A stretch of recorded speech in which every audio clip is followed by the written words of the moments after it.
जो अगर आप ट्राई कर चुके हैं या कर रहे हैं तो इसका आंसर देख लीजिए। आंसर आएगा इसका ऑप्शन बी। कोशिश करें आप कि इस रिज़ल्ट को स्टैंडर्ड रिज़ल्ट मानते हुए आप याद कर लें। रिपीट हुआ है क्वेश्चन। वी की वैल्यू कभी जैसे 0.1 ले ली, 0.1 सी, तो वी की वैल्यू 0.1 सी यहाँ रखेंगे तो सी से सी कैंसिल हो जाएगा, 1/20 आंसर आ जाएगा। बट अगर नहीं याद कर पा रहे हैं तो कोई बात नहीं, इसका जो डेरिवेशन पार्ट है वो कर लेते हैं, ज़्यादा मुश्किल नहीं रहेगा। यहाँ पर बात हो रही है इलेक्ट्रॉन की और बात हो रही है फोटोन की, प्रोटॉन की नहीं, फोटोन की। इसमें रेस्ट मास होता है और इसमें नहीं होता है। जिसमें नहीं होता है उसमें क्या होता है कि जो टोटल एनर्जी होती है उसकी, वही उसकी काइनेटिक एनर्जी होती है।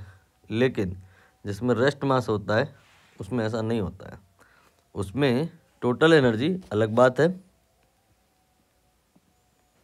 और रेस्ट मास एनर्जी ये अलग बात है। तो यहाँ पर हम कहानी को दो पार्ट में ले जाते हैं, एक इलेक्ट्रॉन के लिए और दूसरा फोटोन के लिए। प्रश्न में ऐसा कहा है कि इलेक्ट्रॉन जो है वो v की स्पीड पे है और फोटोन जो है वो c की स्पीड पे है। तो इलेक्ट्रॉन का जो मोमेंटम होगा वो mv होगा, फोटोन का मोमेंटम कितना होगा mc। ऐसा कुछ नहीं होता है क्योंकि रेस्ट मास मैंने बोला ना, होता ही नहीं है।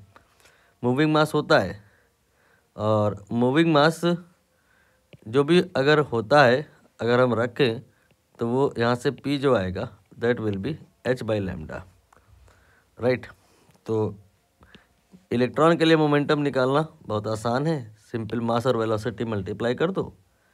बट फोटोन के लिए हमें वेवलेंथ पता होना चाहिए, जिस भी वो वेव का है उस वेव की वेवलेंथ नोन होगी तब जा कर के निकल पाएगा।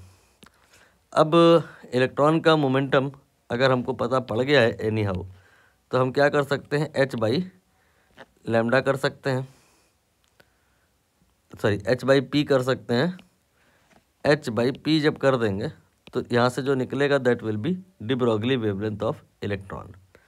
और फोटोन के लिए यही सेम काम जब करेंगे, मतलब डी ब्रोगली वेवलेंथ निकालने के लिए h/ हम p करेंगे और p की जगह h/λ रखेंगे तो ये लैम्डा ही आ जाएगा।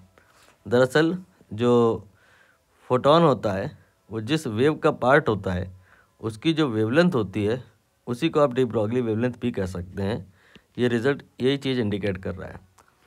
ये सब इसलिए हो पा रहा है कि यहाँ पर फोटोन में रेस्ट मास नहीं होता। जिसमें रेस्ट मास नहीं होता उसमें वेव कैरेक्टर डोमिनेटिंग होता है और वेव कैरेक्टर में जो वेवलेंथ होती है वही उसकी डी ब्रोगली वेवलेंथ होती है।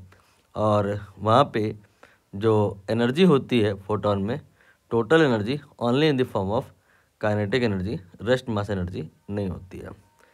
अब यहाँ पर प्रश्न में जो कहा गया उस पर हम चर्चा करेंगे कि जो डी ब्रोगली वेवलेंथ है इधर और जो डी ब्रोगली वेवलेंथ है इधर, दोनों तरफ बराबर बराबर है। मतलब h/p और h/p दोनों तरफ बराबर है। p इधर का इलेक्ट्रॉन, इधर का फोटोन, ये दोनों इक्वल हैं। यहाँ से हम अगर निकालें तो पाएंगे क्या, Pe डिवाइडेड बाई Ph, ये 1 है। बहुत आसानी से पहले ही समझ में आ गया होगा कि ये जो रिलेशन होता है ना, लैम्डा इक्वल टू h/p, ये इक्वली वैलिड है either we talk about materialistic properties particle और नॉन मेटेरियलिस्टिक, दोनों में इक्वली वैलिड है। इसीलिए जो अगर सेम मोमेंटम पे दो पार्टिकल हैं किसी भी प्रकृति के हों, उनका डी ब्रोगली वेवलेंथ बराबर होगा। और जो अगर डी ब्रोगली वेवलेंथ बराबर है तो उनका मोमेंटम बराबर होगा, चाहे किसी भी प्रकृति के हों, मटेरियलिस्टिक हों या नॉन मटेरियलिस्टिक हों। हाँ, इससे फ़र्क ये पड़ जाएगा कि दोनों के मोमेंटम बराबर होंगे, लेकिन मोमेंटम की डेफिनेशन में अंतर आ जाएगा। मटेरियल वाले में मोमेंटम जो होगा m/v के बराबर होगा और नॉन मटेरियल वाले में h/λ के बराबर होगा, राइट। अब हम अपनी कहानी को एनर्जी की तरफ ले जाएंगे। यहाँ पर मेटेरियलिस्टिक प्रॉपर्टी पार्टिकल, मैंने बोला कि एनर्जी जो होती है वो ½ mv के बराबर होती है। और इधर जो नॉन मेटेरियलिस्टिक पार्टिकल है उधर जो एनर्जी होती है वो हाफ mv² वाले से नहीं निकलती है, वो आपका होता है hc/λ।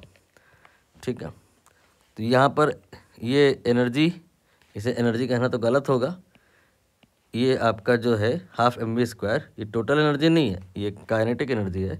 जबकि इधर hc/λ, इसे चाहे आप काइनेटिक एनर्जी कह लो चाहे टोटल एनर्जी कह लो, दोनों में कोई अंतर नहीं है। और हमें अब यहाँ पर इसी का रेशियो निकालना है, ये जो काइनेटिक एनर्जी है इधर की साइड और जो काइनेटिक एनर्जी है इधर की साइड। आप इधर की वाली साइड को ई कह लो और इधर वाली साइड को ई, देन इसको पी एच कह लो। तो E/PH ये हमें निकालना है, यानी कि हाफ mv² में अपने को डिवाइड कर देना है hc/λ। तो ये आ जाएगा half mv² and then multiplied by lambda divide by hc।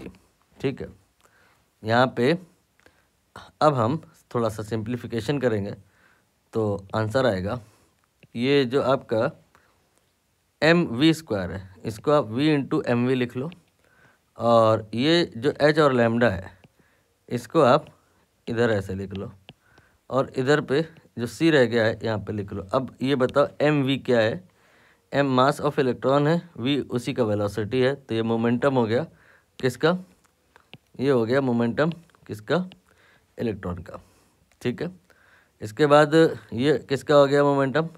ये मोमेंटम हो गया फोटोन का। मतलब हम कह सकते हैं कि एनर्जी इलेक्ट्रॉन की डिवाइडेड बाई एनर्जी फोटोन की, ये आपका आ जाएगा v/2c then multiplied by momentum electron का डिवाइडेड बाई मोमेंटम फोटोन का। ये एक जनरल रिलेशन है जो कि इस क्वेश्चन की बात ना भी हो रही हो, मतलब डी ब्रॉगली वेवलेंथ अगर बराबर ना भी हो इन दोनों लोगों की तो भी वैलिड है।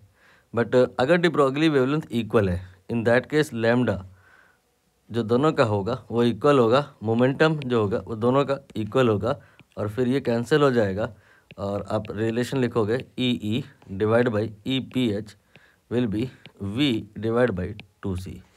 अब इसको आप कॉपी करो, ऑप्शन की तरफ आओ, ये वाला आपका ऑप्शन बी वाला ये सही है।